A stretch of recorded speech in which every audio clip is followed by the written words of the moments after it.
Christ et bienvenue sur la chaîne Ta parole est la lumière de mes pas. Aujourd'hui, nous célébrons le 14e dimanche du temps ordinaire A. L'Église nous propose les textes suivants pour notre méditation. La première lecture est tirée du livre du prophète Zacharie au chapitre 9, le verset 9 jusqu'au verset 10. La seconde lecture est tirée de la lettre de Saint Paul apôtre aux Romains au chapitre 8, les versets 9, 11 jusqu'au verset 13. Et l'évangile est tiré de Saint Matthieu au chapitre 11, les versets 25 jusqu'au verset 30. Comme d'habitude, l'Église continue de nous accompagner avec la parole de Dieu. Les textes liturgiques de ce dimanche sont porteurs d'espérance. Cette bonne nouvelle rejoint tous ceux et celles dont la vie est un fardeau très lourd à porter. Face aux nombreux problèmes que vit notre monde, les maladies, la violence, les guerres, l'injustice, la famine, le non-respect de la vie, le risque est grand de se dire qu'au point où nous en sommes, il n'y a plus rien à faire. La liturgie de ce jour nous montre qu'avec Dieu, il n'y a jamais de situation désespérée, car il ne nous abandonne jamais et nous pouvons toujours compter sur lui. La première lecture tirée du livre de Zacharie est un message de consolation et d'espérance adressé aux Juifs en période de guerre. Les Juifs sont complètement découragés. Leur espoir d'une restauration est déçu. Mais le prophète Zacharie intervient pour animer leur espérance. Il leur rappelle que Dieu va intervenir et leur annonce la venue d'un roi humble monté sur un âne. Notre Dieu n'a pas besoin d'une puissante cavalerie. La force de ce roi vient du fait qu'il est juste, c'est-à-dire complètement ajusté à Dieu. Le peuple n'a pas besoin de dirigeants qui font peur, qui font sentir leur pouvoir, mais des dirigeants humbles qui ont réellement souci du peuple et qui agissent selon la justice et pour le bien. L'amour, l'humilité et la justice sont les armes les plus nobles pour un dirigeant. C'est de cette humilité que Jésus fait écho dans sa prière de louange. Je cite « Père Seigneur du ciel et de la terre, je proclame ta louange. Ce que tu as caché aux sages et aux savants, tu l'as révélé aux tout-petits. » Fin de citation. Les sages et les savants dont il est question ne désignent pas les intellectuels et les premiers de classe, mais ceux qui prétendent tout savoir, qui sont enfermés dans leur système de pensée. Ce sont ceux qui s'accrochent à leur raisonnement humain. Ils pensent avoir raison contre tout le monde. Ils sont imbus de leur connaissance et de leur certitude. De ce fait, ils deviennent incapables d'accueillir une vérité qui vient d'ailleurs. Dans cet évangile, ce sont les scribes et les pharisiens, spécialistes des Écritures, qui ne parviennent pas à saisir ce que Jésus apporte, ni qui il est.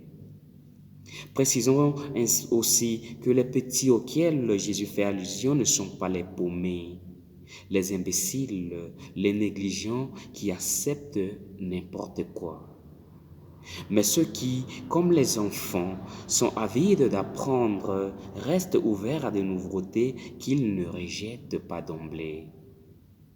Ce sont des humbles prêts à se remettre en question. Ce sont les personnes qui savent reconnaître leurs limites devant Dieu. C'est en entrant dans une attitude de disponibilité humble que la porte de notre cœur peut s'ouvrir pour accueillir les grâces de Dieu. Aujourd'hui, le Christ nous invite à lui confier nos soucis et à se reposer auprès de lui. Je cite « Venez à moi, vous tous qui peinez sous le poids du fardeau, et moi je vous procurerai le repos. » Fin de citation. Si nous venons à Jésus, si nous lui déposons ce qui est très lourd à porter et à vivre, alors avec lui nous allons avancer, non pas de façon magique ou miraculeuse, sans souffrance, mais il va porter avec nous et nous permettre ainsi de traverser ce qui parfois paraît infranchissable à vue humaine. Les épreuves et la souffrance auront bien été présentes, mais avec lui, elles auront été moins lourdes à porter, et avec lui, la vie jaillira. Prenez sur vous mon joug, devenez mes disciples, et vous trouverez le repos, nous dit Jésus dans cet évangile. À l'époque de Jésus, pour un bon nombre, les lois juives étaient un joug lourd à porter, surtout pour les gens simples. S'engager à vivre selon les préceptes de la Torah s'exigeait en image à cette époque, prendre le joug de la Torah. Le joug, en effet, est un poids, mais il permettait à l'homme qui obéissait à la loi de bien labourer sa vie et de tracer ses chemins droits. Mais les pharisiens et les légistes ont précisé sans fin des détails et accumulé des prescriptions pointilleuses, rendant ainsi l'obéissance à la Torah insupportable. Car au lieu de libérer, elle provoquait le sentiment de culpabilité. Les petits gens n'étaient jamais en règle. Jésus veut, bien sûr, que la loi soit respectée, mais refuse qu'elle devienne un fardeau très lourd, une cause de discrimination et d'injustice. Pour lui, la loi doit d'abord être un élément d'organisation et ensuite un outil de libération et de justice. C'est dans ce contexte qu'il lance cet appel aux gens simples. Venez à moi, prenez sur vous mon joug et vous trouverez le repos. Ils auront le repos parce qu'ils ne seront plus liés à une obligation religieuse insupportable, mais ils entreront dans la liberté de foi que seul Dieu procure. Ceci est contraire à ce qu'imposent les pharisiens, un joug d'esclavage que personne ne peut supporter.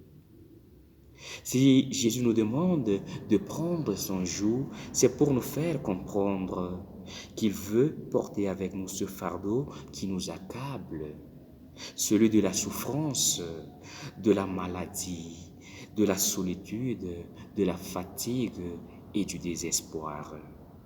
Il sait que par nos seules forces, ce ne sera pas possible.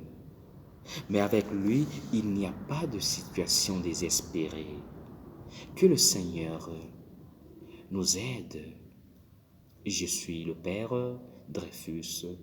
Je vous invite à vous abonner à cette chaîne en cliquant sur s'abonner pour recevoir chaque fois les nouvelles vidéos. Que le Seigneur vous bénisse.